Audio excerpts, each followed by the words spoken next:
I spent the last 2 days with the victims' families. And it's a somber reminder of how much more work we need to continue to do. We can't give in and we can't give up. We can't let a few instill fear in our hearts and take us back to cocoons and stitch them back up. We're going to come out even more strong. Not because that's what Orlando does, not because we're Floridians, not because we're Americans, because we're human beings.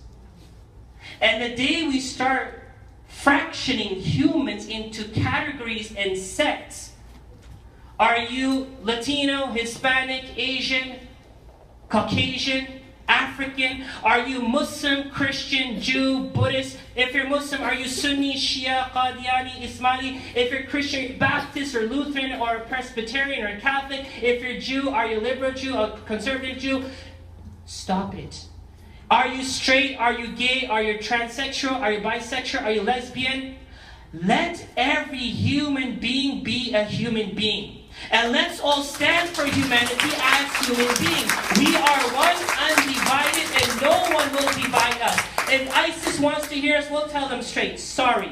It's not going to work in America. Because I said this before and I'll say it again to you all.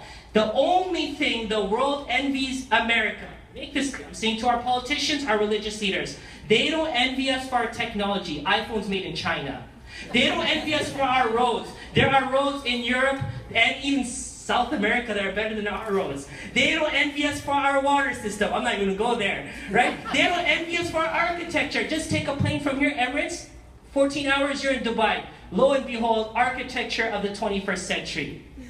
You know what they envy us for? That we're so different. We're so diverse. We have so much baggage of our own individual self, but we live together. We go to school together. We live in neighborhoods with each other. We go to the same grocery stores, we eat at the same restaurants, and yes, times like this we could come together. This is what they envy. This is what they can't fathom. How can humanity that's so different be so united? That's why we are the United States of America. We are the United Humans of America, and we want to be the United Humans of the world. So this is what they're out to break. So before we give way to their ideology and fear, let us remind ourselves, humanity is one body. You touch one, you touch all of it. You're not going to break us, and we're going to continue to grow stronger. I think that regardless of what faith you have, whether it's Christianity or Islam or Judaism or really anything else, I think that most religions boil down to some key and some core principles that universally I believe are shared, and that's that everybody wants to live their best life. You want to pursue happiness and peace. You should treat others how you want to be treated. And these universal things that bind us are what we should focus on. And the fact that we all want the same thing. We all want our children to be happy. We want to have the ability to work and provide for our families, and to live in a community where we all accept and love each other. So the fact that some people want to take faith and use it as an excuse for any type of violence is unacceptable to me, whether it's my faith or the faith of somebody else that I know. And when these things happen, when people use faith and they twist it in a way that benefits them, the best thing to do is to go back to the things that connect us and the things that unify us. Things like what I just talked about, where we have common interests and we have common goals. We need to understand that we have a lot more in common than we have different. And that if we allow ourselves to be divided by these things, then the people that are committing these attacks are winning.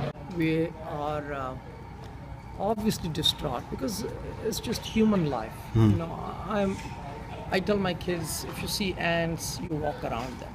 Don't step on them. You know, they have a life, and they have a right to live their lives without us hurting them. So whenever there's a loss of life, it really hurts me, and especially in this case, it was very violent. It was obviously hateful, and now we know he was homophobic. Somebody who can beat his own wife, it really is sad.